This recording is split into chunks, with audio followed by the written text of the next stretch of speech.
പാടെ ഒന്നും കൂടി പാടുത്താ ഒരു പാട്ട് കൂടി പാടി.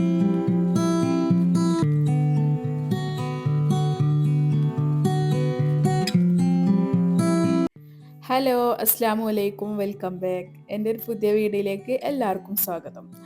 അപ്പോൾ ഇത് ഞാൻ വെള്ളിയാഴ്ച എടുത്തൊരു വീഡിയോ ആണ്. വെള്ളിയാഴ്ച ഒരു 5 മണി തൊട്ടിട്ട് വൈകുന്നേരം 8 മണി വരെയുള്ള കുറച്ച് കാര്യങ്ങൾ ഉൾപ്പെടുത്തിയിട്ടുള്ളത് ഒരു കുഞ്ഞു വീഡിയോ ആണ് കേട്ടോ. അപ്പോൾ വീഡിയോയിൽ മക്കൾ വെള്ളിയാഴ്ച സ്കൂളിൽ വന്നതിന് ശേഷം എൻ്റെ ഒപ്പം വന്നിരുന്നു അവരെ കൊണ്ടുപോകാൻ. അപ്പോൾ അവരെൻ്റെ വീട്ടിൽ പോയിക്കാണ്.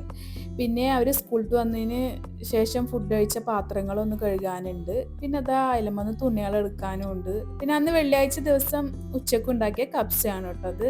അപ്പോൾ ഉപ്പ വന്നിട്ട് ഉപ്പൊക്കെ അത് കഴിച്ചിട്ടാണ് പോയത്. അപ്പോൾ അതാ പാത്രം കഴുകട്ടെ വെച്ചിട്ട് ഞാൻ അടുക്കളയ്ക്ക് വന്നപ്പോഴത്തിന് ഐഷ ബത്തൂല് എണീച്ചു കൊണ്ടു. ഐഷ ബത്തൂലിൻ്റെ ഒരു ടോയാണിത്. അവിടെ ഇങ്ങനെ കളിച്ച് ഞാനൊന്ന് നിന്നപ്പോഴത്തിന് ഐഷ ബത്തൂലിൻ്റെ സൗണ്ട് കേട്ടു. അപ്പോൾ അതാ ഐഷാനെ എടുക്കാൻ പോട്ടെ. അങ്ങനെ ഞാൻ അവളെ എടുത്തതിന് ശേഷം പുറത്തേക്കൊക്കെ കൊടുന്ന് ഫുഡൊക്കെ കൊടുത്തുട്ടോ, റസ്ക്കും പാലൊക്കെ കൊടുത്ത് ഞാൻ അവളെ കുറച്ച് നേരം കളിപ്പിച്ചു. അവൾ ഭയങ്കര കരച്ചിലായിരുന്നു കേട്ടോ.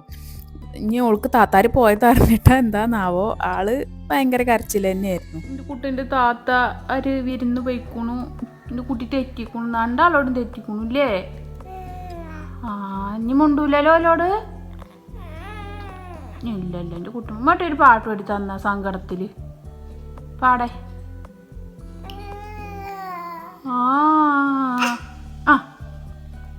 പാടേ ഒന്നും കൂടി പാടിത്താ ഒരു പാട്ടും കൂടി പാടിക്ക. അങ്ങനെ കുറച്ച് നേരം മോളായിട്ട് കളിച്ചിരുന്നതിന് ശേഷം ഞാൻ പിന്നെ മഗ്‌രിബ് കാര്യങ്ങളൊക്കെ കഴിഞ്ഞതിന് ശേഷം ഞാൻ അവൾക്ക് കഞ്ഞി വെക്കാൻ വേണ്ടി അടുക്കളയിൽ പോയി. അപ്പോൾ വൈകുന്നേരത്ത് ഞാൻ അവൾക്ക് ചെറിയരിക്കഞ്ഞി കൊടുക്കാമെന്നാണ് കരുതിയത്. ഉച്ചയാകുമ്പോൾ അവൾ ഞാൻ ഉണ്ടാക്കിയ കപ്സിൽ നിന്ന് കുറച്ച് കഴിച്ചിരുന്നു. അപ്പോൾ പിന്നെ ഇനി വൈകുന്നേരത്ത് കഞ്ഞി കൊടുക്കാമെന്ന് കരുതിയിട്ട് കഞ്ഞി കുക്കറിലിടാൻ വേണ്ടി വന്നു ഞാൻ. പിന്നെ അവളവിടെ ഹാളിൽ ഇരിക്കുന്നുണ്ട്. അപ്പത്തിന് സാലിപ്പ ഉറങ്ങി നീച്ചൊക്കെ ചെയ്തിരിക്കണു. പിന്നെ ഒരു രണ്ടാളും അവിടെ ഹാളിൽ നിന്നിട്ട് കളിക്കുകയാണ്. അങ്ങനെ കഞ്ഞിയൊക്കെ അതിന് ശേഷം ഞാനത് ഇറക്കി വെച്ചിട്ട് പിന്നെ ഞാൻ ചോറ് ചൂടാക്കാനുള്ള ഇഡ്ഡലിത്തട്ട് അടുപ്പത്തൊക്കെ വെച്ചു കേട്ടോ. ഞാൻ ഇഡ്ഡലിത്തട്ടിലാണ് ചോറ് ചൂടാക്കി എടുക്കാറ്. പിന്നെ തൈര് കഴിഞ്ഞിരുന്നു, അപ്പോൾ അതും ഉണ്ടാക്കണ്ടിരുന്നു. അപ്പോൾ അതൊക്കെ ഉണ്ടാക്കിയതിന് ശേഷം പിന്നെ ഞാൻ ഐഷാക്ക് കഞ്ഞി കൊടുക്കാൻ കരുതി.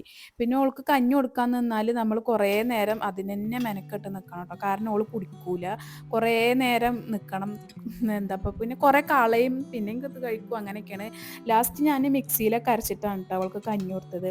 അപ്പോൾ ഇത്രയൊക്കെ ഉള്ളൂ ഇന്നത്തെ ഒരു കുഞ്ഞു വ്ളോഗ്. നിങ്ങൾക്ക് ഇഷ്ടപ്പെട്ടുവെങ്കിൽ നിങ്ങളൊന്ന് ലൈക്ക് ചെയ്യുക, പിന്നെ സബ്സ്ക്രൈബ് ചെയ്യുക കേട്ടോ. പുതിയതായിട്ട് കാണുന്ന ആൾക്കാരാണെങ്കിൽ ഒന്ന് സബ്സ്ക്രൈബ് ചെയ്യുക.